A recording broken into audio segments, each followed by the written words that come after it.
হ্যাঁ, ওকে। Semi modern মধ্যে have to has to আছে। হ্যাঁ, আমাকে করতে হবে আই হ্যাভ টু ডু, তাকে করতে হবে হি হ্যাজ টু ডু, আমাকে যেতে হবে আই হ্যাভ টু গো, তাকে যেতে হবে হি হ্যাজ টু গো।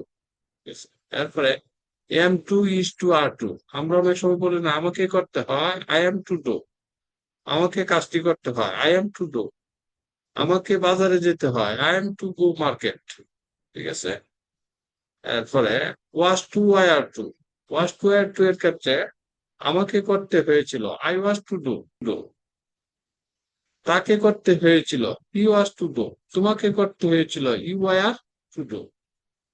এরপরে আসো নিড টু, নিড টু মানে করা প্রয়োজন, আই নিড টু ডু, আমার করা প্রয়োজন আই নিড টু ডু। ঠিক আছে।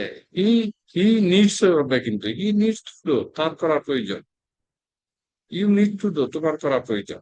ইউজ টু, ইউজ টু আর উড একই। আমরা ওই মডাল ভার্বসে শিখেছি উড উড, আমি করতাম আই উড ডু, আর ইউজ টু সেম অর্থ বোঝায়। Use to, I use to do, আমি করতাম। আই ইউজ টু স্মোক, আমি ধূমপান করতাম, এখন করি না আর কি, এরকম একটা। I use to play cricket, আমি ক্রিকেট খেলতাম। I use to do, I use to do the homework, আমি হোমওয়ার্ক করতাম। I use to read news paper, আমি নিউজ পেপার করতাম। I use to watch BBC news, আমি BBC news